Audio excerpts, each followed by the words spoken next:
Hi, let's begin this video by saying that a verb is the most important part of a sentence.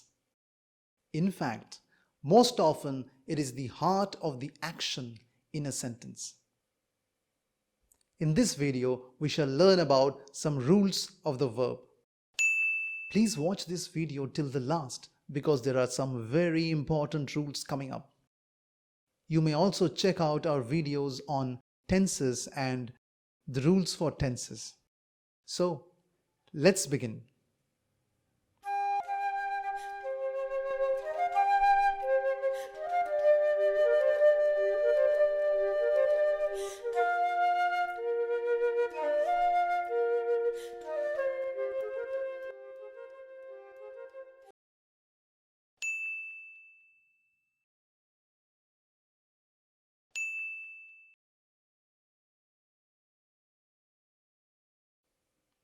Rule number 1. Subject-verb agreement.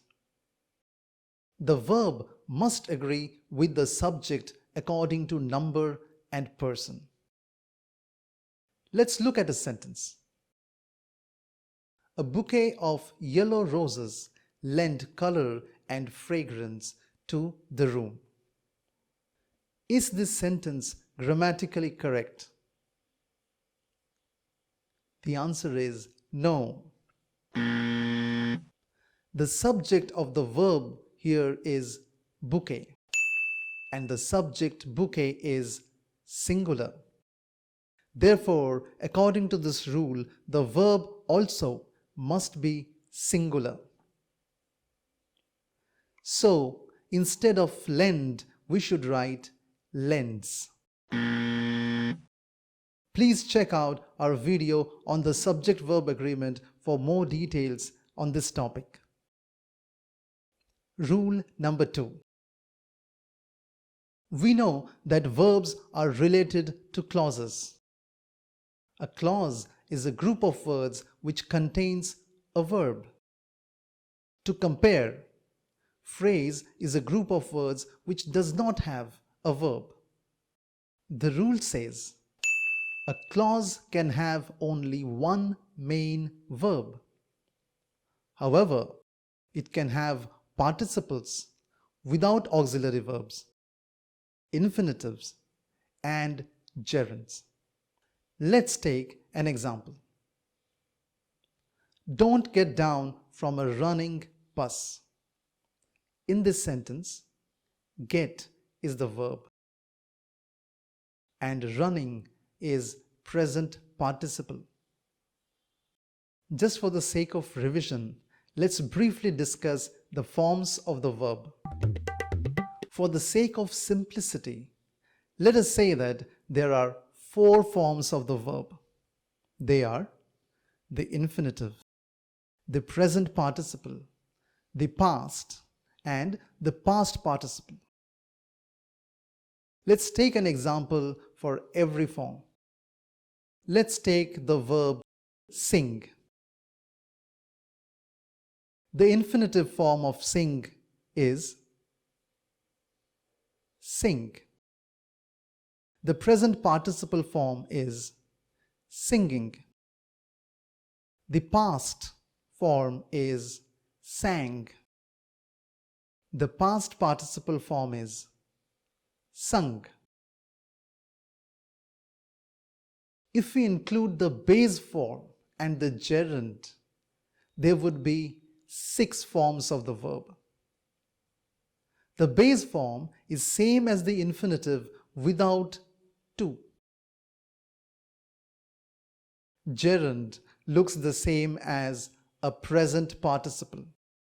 However, the gerund acts as a noun. A sentence may have more than one clause.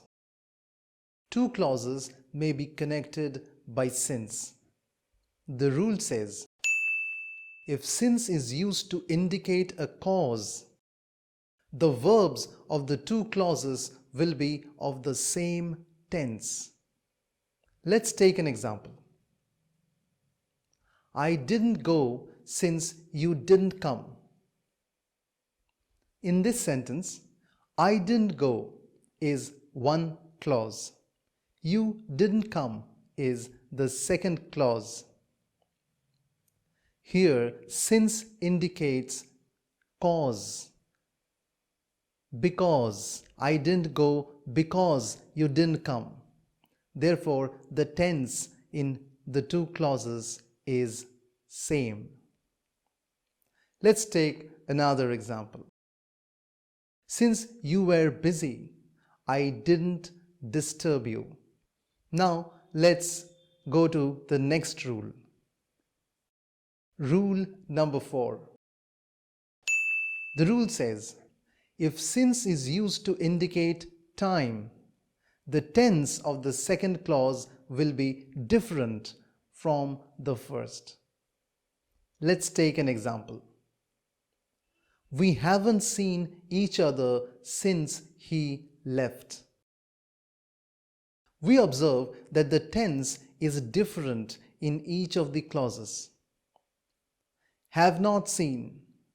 This is present perfect. And left, he left, left. This is simple past tense. Let's look at another example. 20 years passed since we had met. In this sentence, past is simple past and had met is past perfect. Next rule. Prepositions, articles, and possessives are always followed by nouns or gerund form of the verbs. Let's take an example. He is keen on moving to Delhi. In this sentence, is the auxiliary verb and keen is the main verb. On here is a preposition and moving is a gerund which follows the preposition. Next rule. To requires the base form of the verb. For example, we say, I wish to sing. Sing is the base form of the verb because it is coming after to. We don't say, I wish to singing. However, there are some phrases with to which require the gerund form of the verb.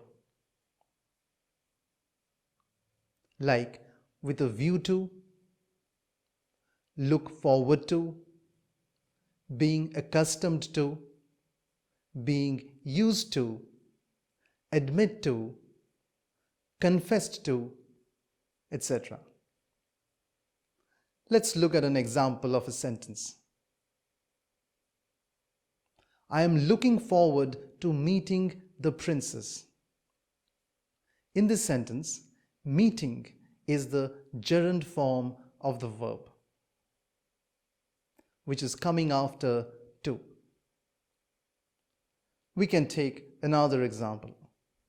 He confessed to stealing that phone. Again, stealing is the gerund which comes after to.